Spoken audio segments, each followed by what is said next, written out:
आप सभी का पास्कल सिविल सर्विसेज में स्वागत है। मैं जितेंद्र सिंह। आज जो है हम लोग राज्य के नीति निर्देशक तत्व के अनुच्छेद 44 की बात करने वाले हैं। यानी कि आज हम लोगों को बात करना है अनुच्छेद 44, इसकी बात करनी है। आज 44 की बात करनी है, ठीक है।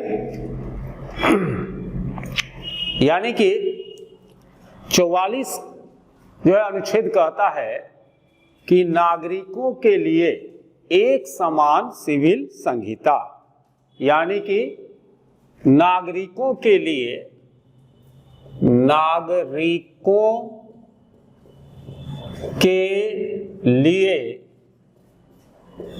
एक समान सिविल संहिता, यह बात जो है अनुच्छेद 44 कहता है, जिसको आप कह सकते हैं अंग्रेजी में UCC, यानी कि U से यूनिफॉर्म हो गया, C से सिविल, और फिर C है, उसका मतलब होता है कोड, यूनिफॉर्म सिविल कोड। यानी कि राज्य के नीति निर्देशक तत्व में अनुच्छेद 44 कहता है कि नागरिकों के लिए एक समान सिविल संहिता होनी चाहिए। यानी कि राज्य भारत के समस्त राज्य क्षेत्रों में नागरिकों के लिए एक समान सिविल संहिता प्राप्त करने का प्रयास करेगा। यानी कि राज्य यह प्रयास करेगा कि भारत के जितने भी नागरिक हैं सबके लिए एक समान जो है उनके लिए सिविल संहिता होनी चाहिए, यानी कि एक समान कानून होना चाहिए। अब जो है क्वेश्चन उठता है कि समान सिविल संहिता क्या है, यानी कि समान सिविल संहिता ये क्या चीज है, इसकी बात करना है हम लोगों को। तो जान लीजिए कि हमारे देश में, भारत में अलग अलग धर्मों का अलग अलग पर्सनल लॉ है। यानी कि हमारा जो भारत है वह कई धर्मों का देश है और ये प्रत्येक धर्म को आदर देता है, प्रत्येक धर्म को यह मानता है, प्रत्येक धर्म को फंडामेंटल राइट में आप देखे होंगे कि उन्हें प्रचार करने की, पोषण करने की जो फ्रीडम दी गई है। तो जो समान सिविल संहिता की बात है, ये हम लोग को जाना कि ये क्या है। इसको जानने के लिए सबसे पहले ये जानना होगा कि हमारे देश में अलग अलग धर्मों का अलग अलग पर्सनल लॉ है। जैसे हिंदू धर्म के लोग हिंदू धर्म शास्त्रों के आधार पर हिंदू पर्सनल लॉ है। फिर जो है मुस्लिम लोगों के लिए शरीयत यानी कि कुरान के आधार पर मुस्लिम पर्सनल लॉ है, एवं बाइबिल के आधार पर ईसाई पर्सनल लॉ है। ये सब जो है प्रचलन में है। अब इन कानूनों के आधार पर, यानी कि जो मान लीजिए कि जो हम लोग का पर्सनल लॉ है, जैसे कि हम हिंदू धर्म को मानते हैं तो हमारा हिंदू धर्म के अनुसार मेरा पर्सनल लॉ है। जो मुस्लिम भाई हैं उनका कुरान के आधार पर उनका मुस्लिम पर्सनल लॉ है। जो ईसाई हैं उनके बाइबिल के आधार पर है। तो इन कानूनों के आधार पर ही विभिन्न धर्मों के लोगों के विवाह, संपत्ति बंटवारा, उत्तराधिकार, स्त्री धन आदि से संबंधित विवादों का निपटारा किया जाता है। जैसे आप देखिएगा कि हिंदू धर्म में जो शादी विवाह होती है वो एक अलग ढंग से होता है, यानी कि उसमें बहुत सारे जो है धर्मशास्त्रों के आधार पर प्रक्रियाएं होती हैं। फिर जो है मुस्लिम लॉ में देखिएगा कि मुस्लिम लॉ के तहत जो शादियां होती हैं उसका कुछ अलग रूप होता है। ईसाई की जो शादियां होती हैं तो बाइबिल के आधार पर ईसाई जो पर्सनल लॉ है उसका कुछ अलग है। यानी कि देखिएगा कि शादी विवाह हो, कर्मकांड हो या जो भी है वो अलग अलग धर्मशास्त्रों के अनुसार होता है। संपत्ति का बंटवारा भी, उत्तराधिकार भी, स्त्री धन आदि से संबंधित जितने भी है ये जो निपटारा किया जाता है यह आप जिस धर्म के हैं उसी धर्म के पर्सनल लॉ के आधार पर किया जाता है।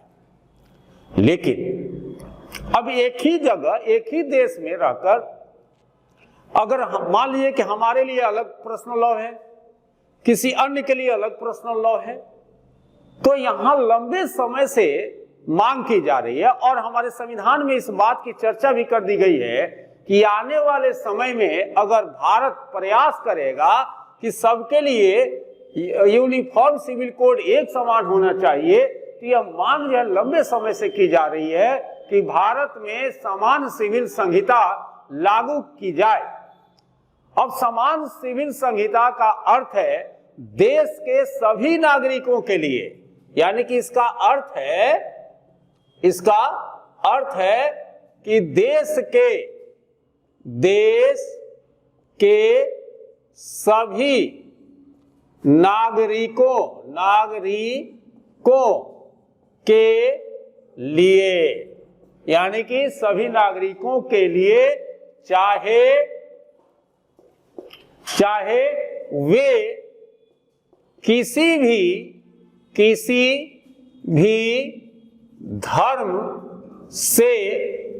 भी धर्म से संबंधित हो।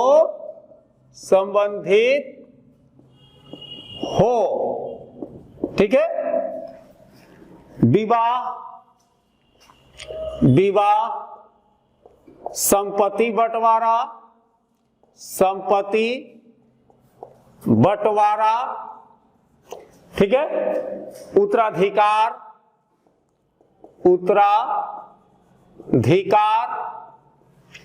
आदि से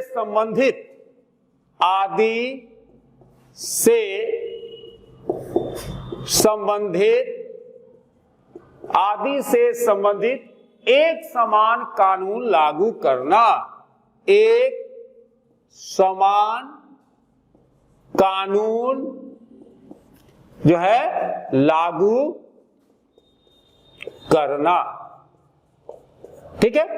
यानी कि समान सिविल संहिता का अर्थ यही है कि देश के सभी नागरिकों के लिए चाहे वो किसी भी धर्म से संबंधित हो, ठीक है ना, विवाह, संपत्ति बंटवारा, उत्तराधिकार आदि से संबंधित एक समान कानून लागू करना, यही है आपको समान सिविल संहिता। यानी कि अभी तक हमारे यहां देखिएगा विवाह, संपत्ति बंटवारा, उत्तराधिकार ये किस आधार पर चलता है, तो हम लोगों के धर्म ग्रंथों का, जैसे हम हिंदू है तो हिंदू पर्सनल लॉ के आधार पर, जो मुस्लिम भाई हैं उनका मुस्लिम पर्सनल लॉ के आधार पर, जो ईसाई वाले भाई हैं उनका जो है ईसाई पर्सनल लॉ के आधार पर उनके यहाँ ये होता है। तो यहाँ बहुत दिन से मांग किया जा रहा है कि नहीं, जब संविधान के राज्य के नीति निर्देशक तत्वों में अनुच्छेद 44 में नागरिकों के लिए एक समान सिविल संहिता की बात की गई है और कहा गया है कि राज्य को, सरकार को यह प्रयास करना चाहिए कि सबके लिए समान सिविल संहिता हो। तो हम लोग को यह जानना था कि समान सिविल संहिता क्या है। तो हम लोग के यहाँ यानी समान सिविल संहिता का अर्थ होता है कि देश के सभी नागरिकों के लिए, चाहे वो किसी भी धर्म से संबंधित हो, विवाह, संपत्ति बंटवारा, उत्तराधिकार आदि से संबंधित एक समान कानून बने, लागू हो। ये जो है यानी कि सिविल कॉमन लॉ के तहत आता है। ठीक है। तो हम लोग जो है आप देखिएगा कि ये सिविल कहा जाता है कि सिविल कॉमन लॉ अगर राज्य के आधार पर किया गया है तो एक गोवा का नाम आता है, तो उसने शुरुआत की है। तो ये जो है यानी कि आप देखिएगा कि अनुच्छेद 44 ये है, और आज के डेट में इसको एक समान करने की मांग भी की जा रही है। ठीक है, अब हम लोग जो है यानी कि थोड़ा सा आगे बढ़ जाते हैं। तो इसमें हम लोग ये देखते हैं कि ये सिविल कॉमन लॉ लागू करने में सरकार को परेशानी कहां हो रही है। तो परेशानी ये हो रही है कि कहा जा रहा है कि जब फंडामेंटल राइट में सबको अपने धर्म के तहत अनुसरण करना, अपने धर्म के तहत कार्य करने की अगर छूट दी गई है, तो फिर जो है यूसीसी की कोई जरूरत नहीं है, यानी कि यूनिफॉर्म सिविल कोड की जरूरत नहीं है। हर धर्म के लोग अपने अनुसार अपना जो है संपत्ति का बंटवारा करें, विवाह करें, उत्तराधिकार को चुनें, ऐसा कहा गया है। लेकिन एक सिविलाइज्ड देश के लिए यह अच्छी बात नहीं है, इसलिए हमारे यहाँ जो है ये डिमांड की जा रही है कि नहीं, जो है सबके लिए समान सिविल संहिता लागू करना चाहिए। यह जो है डिमांड चल रही है। अब हम लोग जो है इस पर अगला जो है वीडियो हम लोग बनाएंगे, एक छोटा सा वीडियो बनाया गया, इसको आप लोग देखेंगे क्योंकि यह ज्वलंत मुद्दा है। और बाकी जो है हम लोग अगले वीडियो में बात करेंगे। जय हिंद, जय भारत।